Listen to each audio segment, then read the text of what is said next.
जय श्री सीताराम। आप जानते हैं, जब हम पितरों को तर्पण देते हैं जल, अक्षत और पुष्प के साथ मंत्रोच्चारण करते हुए, तो यह केवल एक परंपरा नहीं बल्कि एक गहरी ऊर्जा का प्रक्रिया बन जाता है। जो कहते हैं हम नहीं मानते, नहीं करते पितृ पूजा, तो यह वीडियो जरूर भेजें उन तक। हर साल पितृ पूजा जरूर करें।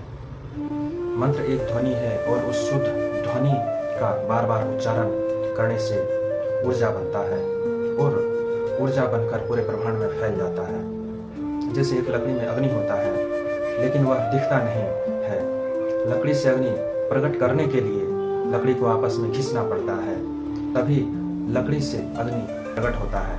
उसी प्रकार जब वेद पाठी ब्राह्मण जो नित्य मंत्र जाप करता हो, वही जब मंत्र उच्चारण के साथ पितरों का तर्पण कराता है, फिर तर्पण में किया हुआ कर्म पितर तक पहुंचता है। मंत्र से निकला हुआ ऊर्जा जल में समाहित हो जाता है।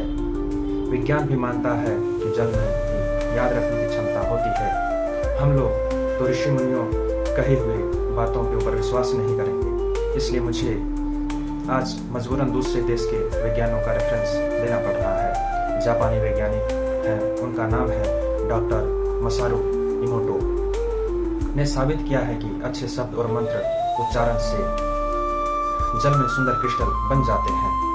जब हम जल को अर्पित करते हैं तो यह वाष्प बनकर पूरे वातावरण में फैल जाता है और हमारे पितरों तक पहुंचता है। कैसे?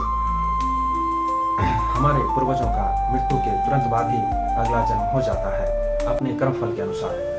84 लाख योनियों में से कोई एक योनियों में उत्पन्न होते हैं, फिर अगला जन्म ले चुके होते हैं। हो सकता है आज भी वह किसी गरीब या जरूरतमंद के रूप में हो, इसलिए तर्पण और दान किसी न किसी रूप में उन तक पहुंचकर उन्हें तृप्त करता है।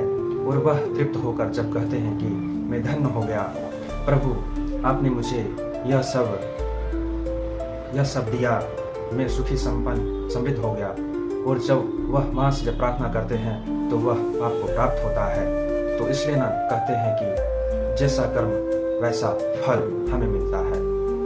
यही है तर्पण का रहस्य। श्रद्धा से किया गया अर्पण पितरों को तृप्त करता है और हमें देता है सुख समृद्धि। श्रद्धा से किया गया तर्पण पितृ तृप्ति का समृद्धि।